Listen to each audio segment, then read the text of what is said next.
Let's talk about the market performance first. I mean, certainly the market looking sluggish. Brokers are saying we're seeing some price corrections going on. What's your take? We've seen a lot of profit taken in the market, but my overall take is that we're going to see an upward swing towards the end of the year. The last 2 days have been very bearish. We've seen a 1% loss yesterday, about another 1% loss today. But we had some good news in the market. We saw flour mills release good results, and we saw that push up their share price. And we've seen Dangote Cement actually taking some kind of reversal, whereby their stock prices started trending up too.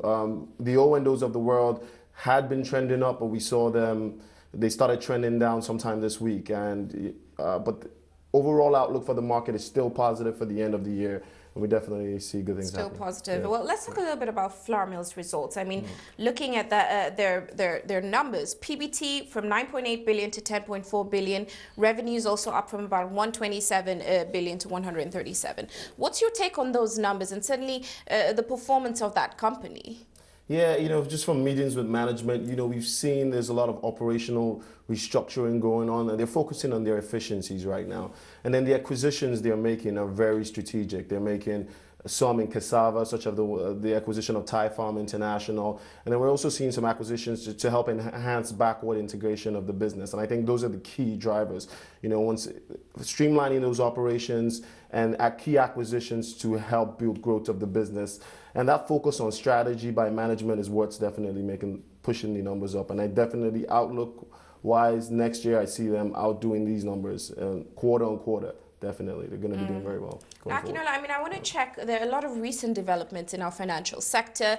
We saw Renaissance Capital on Monday launch Renaissance Credit, which is going to be a microfinance bank. And also a mortgage in the mortgage sector. I'd love to get an update from you. What's happening there? Certainly, the CBN came out giving them a minimum capital requirement of about 5 billion naira. So what is an update in the mortgage bank sector? And certainly, what are your thoughts on some of these developments we're seeing in the financial sector, such as Renaissance credit launch, and how it's going to impact our financial sector? I think everyone is seeing that the real revenues and the real money is in the real sector. There's definitely 160 million population. There's a huge deficiency in the housing market. Just in Lagos alone, I think there's somewhere close to 18 million. And it's underfinanced. There's a 2%...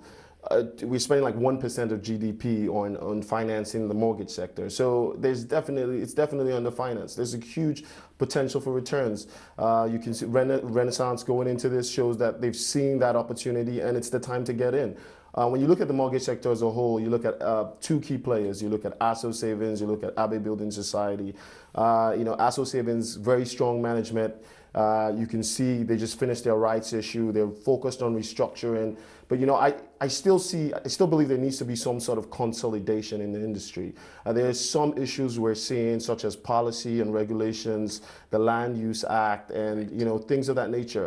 There needs to be a lot of policy review in that industry, so it can push the mortgage industry. But there's definitely potential. There's a $9 billion potential. The industry is currently doing about, $2 billion this year, or 1.5 billion. And just this year So we're definitely going to see we're going to keep watching those sectors. Now, unfortunately, we're running out of time. So very quickly, I want to hear, what is your outlook for the Monetary Policy Committee meeting? Very soon, we're going to be hearing from them.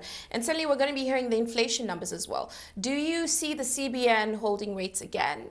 Further tightening? What's your outlook? I see them holding rates. It's curbed inflationary pressures to a certain extent, and it's helped keep our foreign exchange stable. But I see them holding rates, but I believe they should push rates downwards.